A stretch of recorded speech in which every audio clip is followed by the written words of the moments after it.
नमस्कार।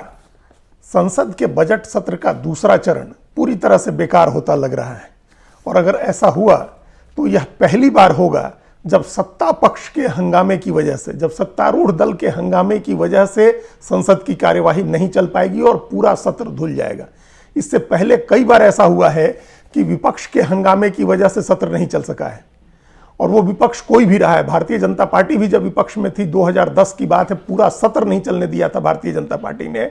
और उसी समय उच्च सदन के नेता अरुण जेटली ने, उस समय के जो नेता थे, उन्होंने ये कहा था कि ये भी एक तरह का संसदीय प्रतिरोध का तरीका है, संसद नहीं चलने देना भी एक लोकतांत्रिक प्रतिरोध का तरीका है।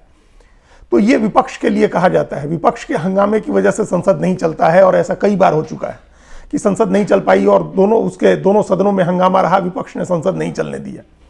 यह पहली बार होगा जब सत्ता पक्ष संसद को नहीं चलने दे रहा है और उसके हंगामे की वजह से संसद का एक पूरा सत्र बेकार हो जाएगा। इस सत्र को किसी तरह से काम चलाऊं बनाने के लिए या किसी तरह से शांति बनाने के जो भी प्रयास हो रहे हैं, उसमें से कोई प्रयास कामयाब नहीं हुआ है, कोई भी प्रयास सफल नहीं हो रहा है। लोकसभा में स्पीकर ने भी प्रयास किया और राज्यसभा में सभापति ने भी प्रयास किया। दोनों पीठासीन अधिकारियों ने सत्ता पक्ष और विपक्ष की सभी पार्टियों को बुला करके और बातचीत करके समझौता फॉर्मूला एक बनाने की कोशिश की, लेकिन कामयाबी नहीं मिली। विपक्ष की पार्टियां या तो उस बैठक में ही नहीं गईं और गईं तो उन्होंने समझौता फॉर्मूले को पूरी तरह से खारिज कर दिया। अब समझौता फॉर्मूला ये था कि सत्ता पक्ष जो है वो अपनी जिद छोड़ दे, वो राहुल गांधी से माफी मंगवाने की जो जिद लिए हुए है उसको छोड़ दे और बदले में विपक्ष अडानी और हिंडनबर्ग मामले की संयुक्त संसदीय समिति बना करके जांच करने की मांग छोड़ दे। यही दोनों मुद्दे हैं। इन्हीं दोनों मुद्दों पर संसद में गतिरोध बना हुआ है। इसमें से एक मुद्दा जो है अडानी और हिंडनबर्ग का, वो संसद के बजट सत्र के पहले चरण में ही आ गया था। 24 जनवरी को हिंडनबर्ग की रिपोर्ट आई थी और उसके बाद से ही यह मुद्दा बना हुआ था। लेकिन चूंकि पहले चरण में बजट पेश होता है, राष्ट्रपति का अभिभाषण होता है, उसके बाद बजट पेश होता है, फिर अभिभाषण पर चर्चा होती है और उसके बाद सत्र स्थगित हो जाता है, इसलिए उसमें कम समय था और विपक्ष ने ये कॉम्प्रोमाइज किया, विपक्ष ने ये समझौता किया। सरकार और पीठासीन अधिकारियों के इस बात को मान लिया कि इस सत्र को चलने दिया जाए क्योंकि राष्ट्रपति का अभिभाषण है और बजट है और राष्ट्रपति के अभिभाषण पर चर्चा है। विपक्ष ने उस चर्चा में हिस्सा लिया, प्रधानमंत्री ने दोनों सदनों में जवाब दिया, उसको लेकर के भी काफी तल्खी और कई विवाद हुए। उसमें भी राहुल गांधी के बयान को, भाषण को लेकर के, संसद में भाषण को लेकर के विशेषाधिकार हनन का नोटिस दिया गया। लेकिन वो सत्र चल सका था। पहला परंपरा निभाने के लिए अपोजिशन ने सहयोग किया, जिससे वो सत्र पहला चरण चल गया। पहले और दूसरे चरण के बीच में राहुल गांधी लंदन गए और वहां उन्होंने सरकार के खिलाफ कई बातें कही।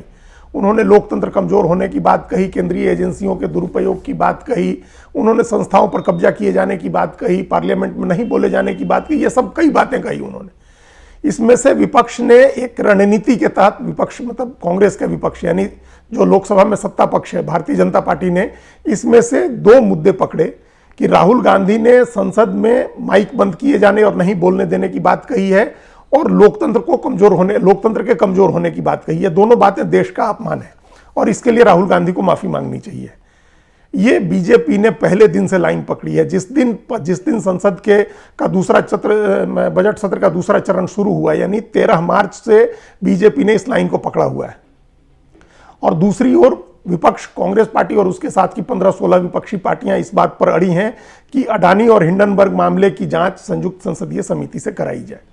अब ये टकराव के मुद्दे हैं और इसमें टकराव इस तरह बढ़ा है, इस मुकाम तक पहुंचा है जैसा इसके पहले कभी नहीं हुआ है। इसके पहले कभी नहीं हुआ था कि विपक्षी पार्टियां संसद में पहले फ्लोर पर जाएं और वहां संसद के गलियारे में खड़ा होकर के झंडा लहराएं, पोस्टर दिखाएं, होर्डिंग लगाएं और वहां से प्रतिरोध करें, वहां से विरोध प्रदर्शन करें।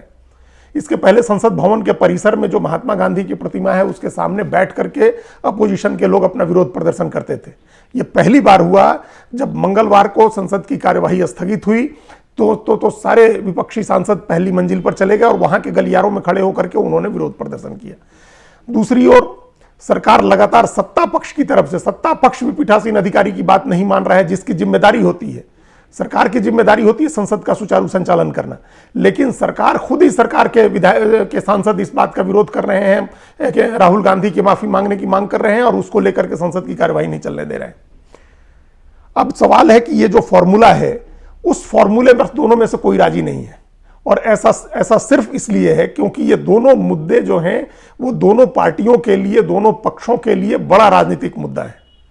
अगर ये कोई मामूली संसद सत्र से जुड़ा मामला होता तो अब तक इस पर कॉम्प्रोमाइज हो चुका होता, एक हफ्ते के हंगामे के बाद दूसरा हफ्ता कम से कम सुचारू रूप से चल रहा होता।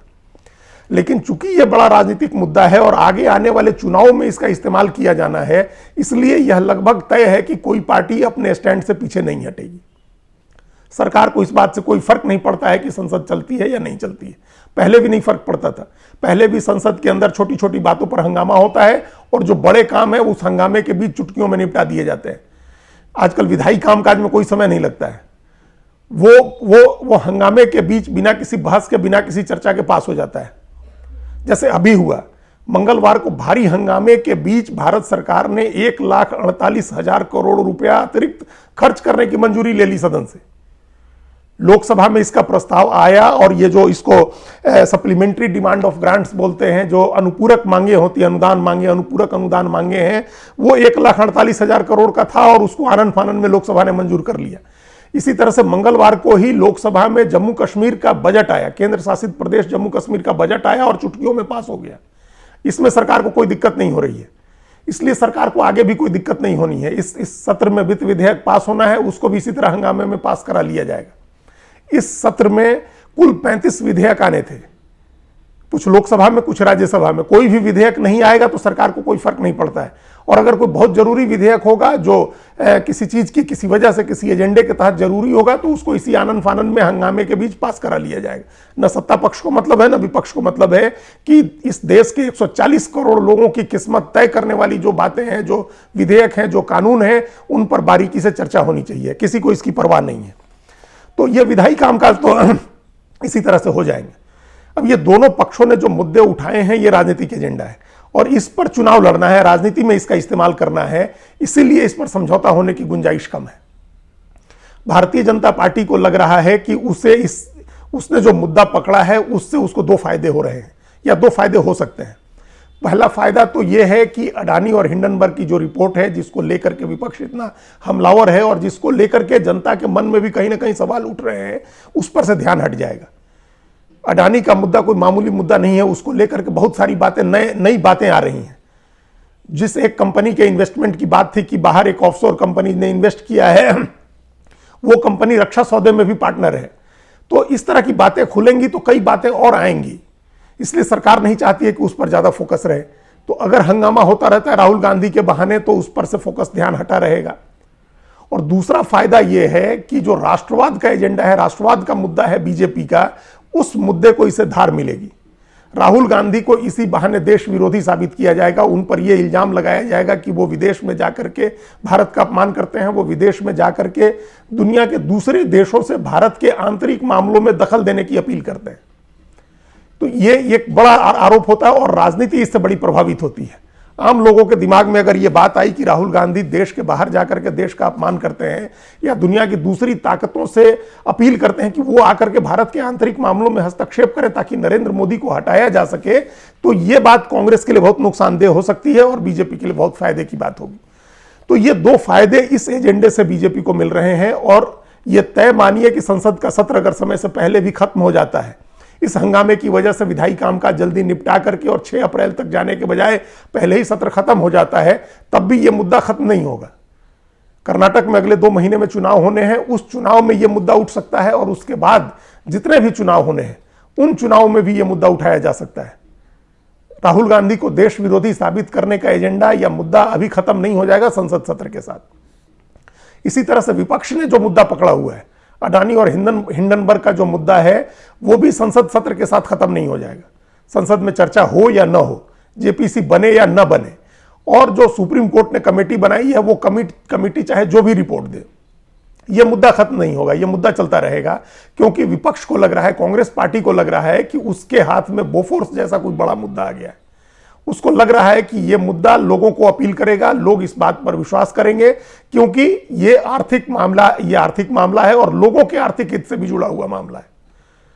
आखिर अगर हिंडनबर्ग की रिपोर्ट गलत है तो कैसे शेयर बाजार में अडानी समूह का 12 लाख करोड़ रुपया डूब गया, और सिर्फ अडानी समूह का नहीं, उसमें इन्वेस्ट करने वाले करीब 44 लाख दूसरे जो निवेशक हैं उनका भी पैसा डूबा है।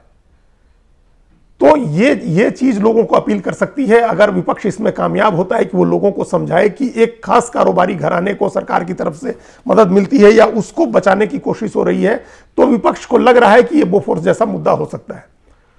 इसलिए अब राहुल गांधी काफी समय से इस तरह के मुद्दे की तलाश में थे। पिछले चुनाव में उन्होंने बिना किसी इस तरह के स्पेसिफिक मामले के उन्होंने चौकीदार चोर है का नारा लगाना शुरू किया था और वो नारा उनका बुरी तरह से फेल हो गया था, पिट गया था।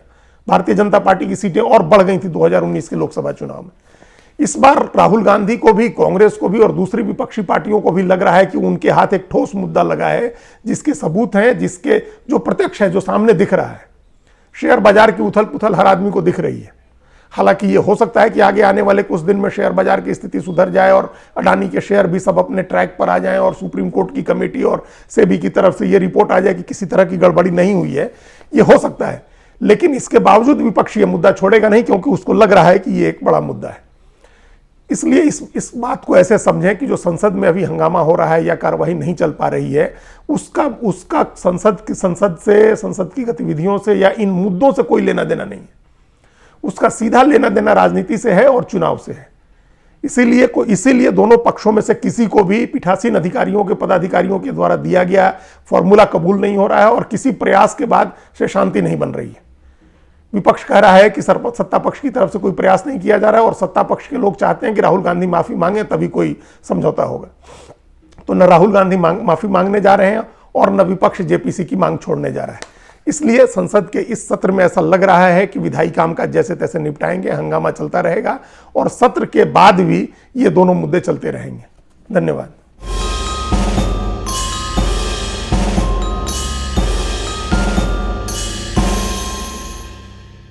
कृपया हमारे चैनल के साथ जुड़िए, लाइक कीजिए, सब्सक्राइब कीजिए, बेल आइकॉन जरूर दबाइए।